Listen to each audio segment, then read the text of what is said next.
Hi, my name is Guo Primary 3. And Guo Cheng Primary 6. So here we'll start with continuing Our with English Rhetorics. Part 1, Similes.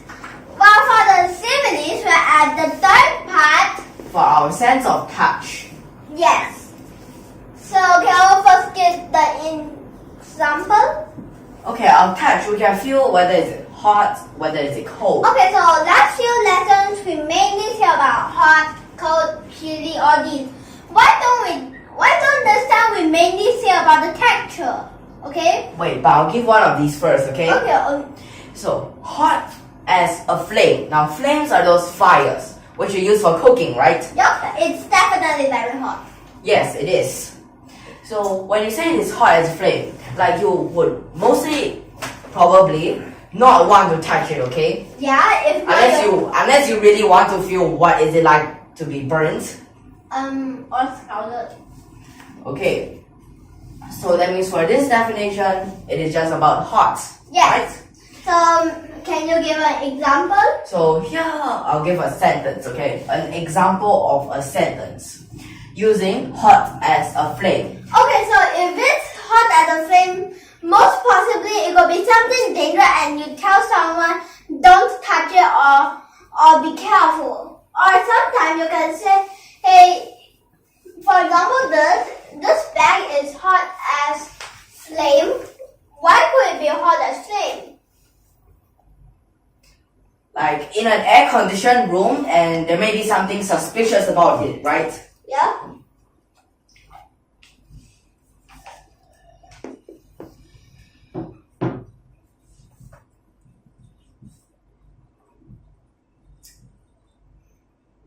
But what could be the suspicious thing? But sometimes if you open the bag, actually something weird comes out. Okay, so since you say it's hot, so can be, for example, you just finish something and put it in the bag. Maybe. Because you still need to check whether is it some dangerous things inside. Yes. Okay? In case it is like A something, bomb. yes, a bomb that goes off by heating inside and suddenly just explode. Yep. Okay, so like this person thinks it is suspicious, okay? Yep. It's not actually, maybe to most people it might not be suspicious, but in this, you can write it in the story, like the character thinks it is suspicious, okay? Yeah. Okay, so what is the next example you want to give? So let's move on to texture. Okay. Why don't we have smooth like a china cup? Instead of as, you can use like. So let me give, okay, smooth like a china cup. But what is this kind of cup? This kind of cup, actually, if you found out, it's really smooth. Well, it is actually just made up of material. Yep. And this material, well, although we use China, this word to describe it, it is something like porcelain, right? Or just ceramic. Yeah. Ceramics, right? So, And there's one thing, if this person is very clumsy, you can say it's like an elephant in a China store, right? yep. Or you have to be really, really careful. You can also say that because you don't want to break anything, right? Yeah. Otherwise, you have to pay for all those different things. So you want to be as careful as possible. An elephant takes up a lot of space. Of course. And between two shelves, they might not have a lot of space. So you need to be extra careful if like it is an actual elephant in the store, right? Okay. So what is this? So this actually means smooth. As this china cup is actually smooth too. So I can say that this thing is so smooth. I like it. For example, if something you know that, for example, if your bag is very rough, would you like it when your bag is rough? And if your bag is rough, it will always prickle you and you will be very uncomfortable. So we can use those, and when it's smooth, actually you'll have a nice feeling and you won't really get poked by some rough parts. So you'll feel very comfortable, right? Okay. So you're saying that, like, for example, this scarf is smooth like a china cup. I love it. Right? Yeah.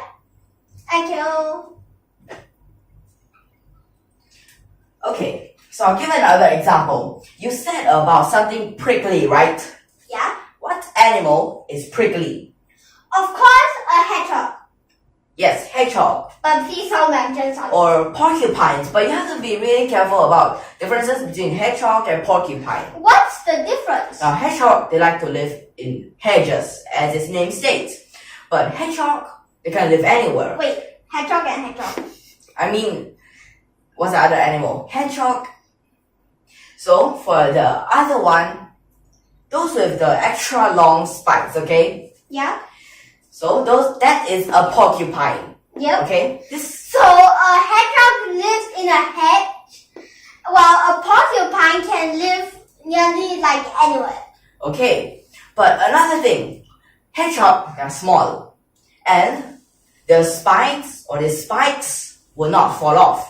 Yep. But if you get prickled by a Okay, porcupine, so let me just tell a bit more difference for the hedgehog and porcupine while you write down the sentence. Okay, so let me tell you. Okay, so if you have noticed that porcupines have extra long spikes, while porcupine don't really have that long, but if you got poked, it won't come out, so it won't be really that pain. porcupine, But it can poke a lot of times. While for porcupine, it can, and when you got poked, actually it will be more pain as actually there's a muscle there, and then when you pull it off, actually the muscle also just breaks apart, right? Yep. Then the spike will just be stuck onto your skin, right?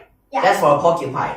And when porcupine, they're not triggered. That means they're like, doesn't feel that they're in danger. They'll just be calm. The spikes will not stand up. Yeah. And when they think that they are in danger, their muscle will contract, and then The spikes will all stand up. Another thing, hedgehog, they can roll up into balls. yep. Porcupine, they can't. Otherwise, when they roll into a ball, the spikes is in contact with the ground all the time. Then all the things just fall off. And also, let me just tell you one fun fact, which is, where does these spikes come from? Now, just tell you, these spikes actually come from the hairs, but the hairs, baby, It's just modified. yes, the baby, they don't have spikes, and their spikes are not really spikes, they are soft, so they can't poke, so when they grow up, it will get harder and harder. Okay, So now can you give an example? something that is really spiky. What could be spiky? Like those toys you play with. Or even better, needle, of course. Or the needle get poked. a porcupine puffer. Oh, or- fine. A pufferfish. Yes. A porcupine puffer, is it the same as pufferfish? There is still a little bit of difference there, okay?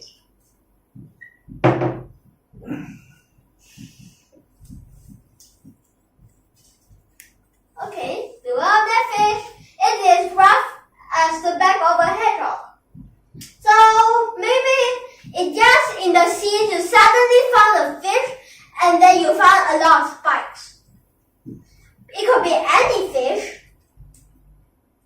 And you can give additional information. Like, beware of that fish. Or you can write, that's a pufferfish.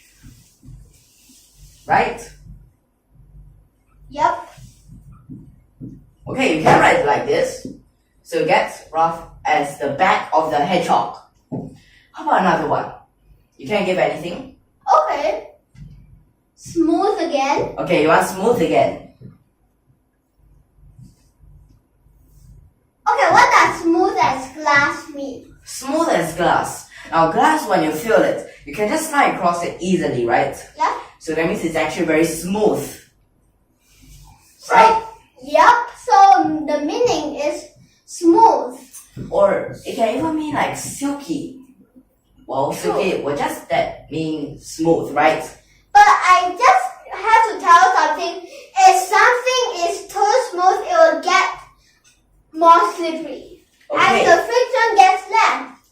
So the center on the right, the floor. If you say this floor is smooth as glass, you have to be really careful so that you will not fall down. Yep. Because although it's smooth, it looks nice, but there's one problem. A lot of people will be slipping down if they run and they're not careful. Yes. Be careful. Be careful when walking on it.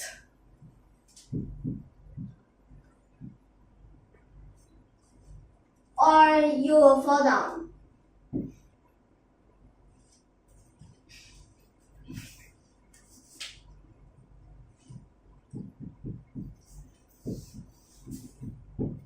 Or you will Or fall. you'll fall. Okay. You can write like that. Yes. So we have rough. What is another synonym for rough? Rough, coarse. Yes, coarse. So actually, other than using rough, smooth, you can also use others unless it's the same meaning. Okay. So coarse as something. What could be coarse? Coarse.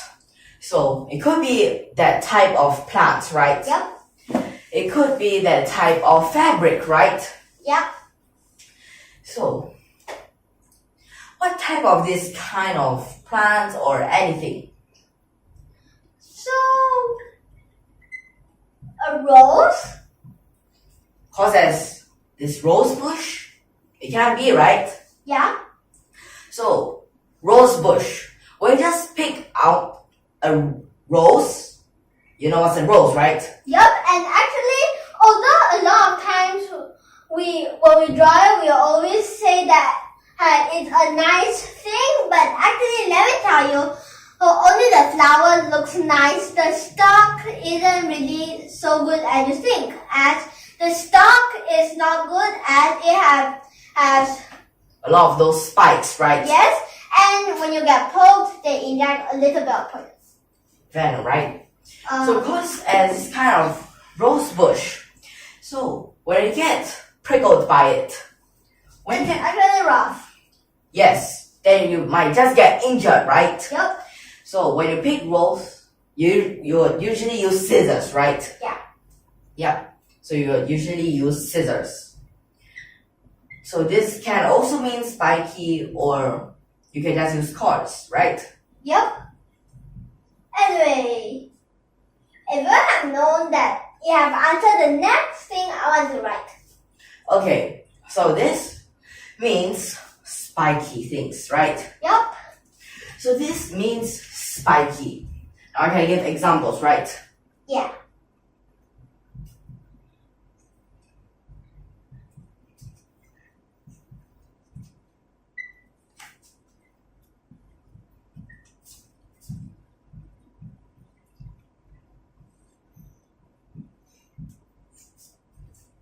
That wall is coarse as a rose bush.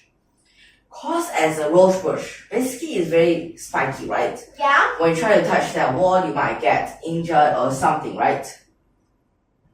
I better change it. Has it been built properly? Okay. Or has it been built in the right way? Or it could be like this is so special. Only this wall is. Yes, you might think of the advantages, right? That you Yep. say this wall is very special. But if you think about how you can change it, well, you can say that maybe I should rebuild it. Maybe I should change it a little bit, right? Yup. Okay, so those are all different types of usages of these things. You can use rough, you can use smooth, you can use coarse, you can use, or even sticky, right? Yup. Spiky or can. Okay, So now we'll end here. Next time we'll continue with this. And if you like our video, don't forget to hit that like button and that subscribe button below. And thank you for your watching.